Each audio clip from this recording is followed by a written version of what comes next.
నిన్న రాత్రి మాకు ఐపవరం పోలీస్ స్టేషన్లో ఒక పోక్సో యాక్ట్ రిపోర్ట్ అయింది. ఈ పోక్సో యాక్ట్లో ఏంటంటే విక్టిమ్ గర్ల్ ప్రైవేట్గా చిన్న ఒక కంపెనీలో రొయ్యల కంపెనీలో రోజువారీ పనిచేసుకుంటూ కుటుంబాన్ని పోషిస్తుంది. ఆమెకి ఒక కూతురు, ఒక కుమారుడు, చిన్న కుమారుడు. ఈ అమ్మాయి 5వ తరగతి చదువుతుంది. జిల్లా పరిషత్ హై స్కూల్లో చదువుతుంది, లోకల్ జిల్లా పరిషత్ హై స్కూల్లో. ఇదే హై స్కూల్లో యాక్చువల్గా ఈ అసలు దాని ఉంటాం మనం విద్యా కమిటీ దాని తాలూకు ఒక రాయపిరెడ్డి బాబీ అనే ఇతను ఒరిజినల్గా స్పోర్ట్స్ పర్సను, వాలీబాల్ అది నేషనల్ అది ఆడి ఉన్నాడు గతంలో అని చెప్తున్నారు.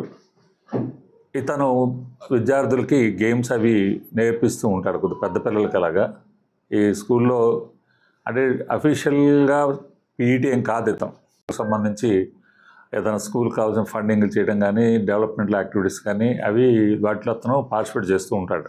అలా అతను తెలిసిన విషయమే.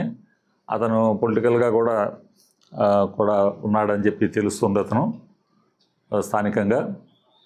ఇతను ఈ విక్టిమ్ గర్ల్ ఎవరైతే ఉందో ఆమెకు బంధువే అవుతాడు. అతను దూరపు బంధువు అవుతాడు. మరియు దగ్గర బంధువేం కాదు కానీ దూరపు బంధువు అవుతాడు. బాగా ఒకే గ్రామం, దగ్గర ఇళ్ళు, పరిచయస్తులు. ఇటీవల కాలంలో 2 సంవత్సరాల క్రితం ఆమె విక్టిమ్ గర్ల్ యొక్క ఫాదర్ చనిపోయిన తర్వాత మదర్ ఒంటరిగా ఉండటం, ఆమె పనులు చేసుకుంటూ ఉండే క్రమంలో ఇతను ఆ పిల్లకి సంబంధించి కొంత దగ్గర అవ్వడానికి, పిల్లకి దగ్గర అవ్వడానికి ప్రయత్నం చేస్తున్నట్టుగా తల్లి ఆరోపణ చేస్తుంది. ఆ పిల్లకి తరచూ చాక్లెట్లు ఇవ్వటం, ఆ స్కూల్లో కూడా చాక్లెట్లు ఇవ్వటం అని ఒక రకమైన ఆ పిల్ల పట్ల ఇంట్రెస్ట్ అతను చూపిస్తున్నాడని తల్లి ఆరోపిస్తుంది.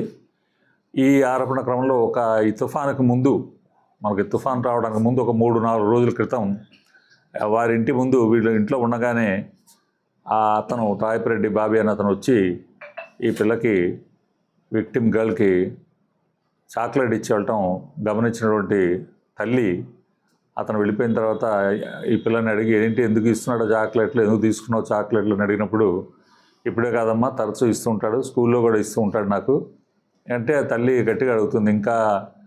ఇంకేం చేస్తాడు, ఏం జరిగింది అసలు కరెక్ట్గా చెప్పు, నువ్వు దాస్తున్నావు అది అంటే కొద్ది రోజుల క్రితం అంటే ఆ అమ్మాయి ఎగ్జాక్ట్గా డేటు టైము ఇంకా చెప్పలేదు పిల్ల, తల్లికి తెలియదు. కొంతకాలం క్రితం అతను మమ్మల్ని వాళ్ళ ఇంటికి తీసుకెళ్ళాడు, దగ్గరలో ఉన్న వాళ్ళ ఇంటికి తీసుకెళ్ళాడు.